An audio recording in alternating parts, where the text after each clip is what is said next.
Hi అందరికి hi అండి. వర్షం కదండి, ఎక్కువ వీడియోలు చేయలేకపోతాను, బయటికి వెళ్ళలేకపోతాను. ఇదిగోండి గ్యాస్ కాడ ఎక్కువ వంటగదిలో నేటి ఇవిడ ఎక్కువ వంటగదిలోనే తీరుతుంది. 2 ముక్కలని సనుకోకండి. ఈ చలపలకు లేపుతానండి. వర్షంకి పచ్చడి చేస్తానండి. ఇదిగో చూడండి, వర్షంకి ఏటి చేయలేకపోతాను. ఇలా నిత్యము వర్షం వర్షం అనండి, ఎటు వెళ్ళలేకపోతాను కూడా. ఇంట్లోనే అలాగ ఉంటాను. భోంచేయడము, తినడము, వండుకోవడం, తినడం, సరి కూర్చోవడం. ఇంకా పలుకులు వేస్తానండి. రేటండి ఇంకా విశేషాలంటే ఇంకేటి లేవండి. పలుకు లేకుండా నుంచే కూర్చున్నానండి ఖాళీగా, ఎటు లేవు.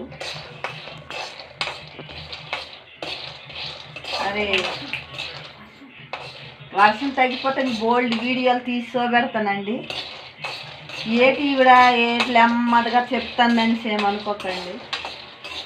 ఏటి లేవు కాబట్టి బయటికి వెళ్ళకపోతాను. విని టైం వర్షం వర్షం పడతానే ఉంటుంది. ఇలాగా తడిసిపోయే గిన్నెలు దోముతానమండి, తడిసిపోయే బట్టలు చూతాను, స్నానం చేసి నీళ్ళు తోడిసి అన్నీ బయట పనులే కదండి ఎక్కువ మాకు. ఇది పల్లెటూరు అండి, ఇది ఒరిస్సా. ఈ వరుస నేను చేయడము లేట్ అవుతుందండి. వర్షం తగ్గితే అన్ని చూపెడతామండి. మొక్క మూళ్ళు ఉన్నాయి మా దొడ్లో, బోల్డ్ పూల మొక్కలు ఉన్నాయండి. మామిడి చెట్లు ఉన్నాయి, పనస చెట్లు ఉన్నాయి, పూల మొక్కలు ఉన్నాయి. అవన్నీ ఒకరోజు తీసి చూపెడతామండి, అంతేగాని ఇంకేటి కాదు. మరి చెప్పవలసినవి ఇంకేటి లేవండి. నచ్చితే లైక్ చేయండి. బాయ్.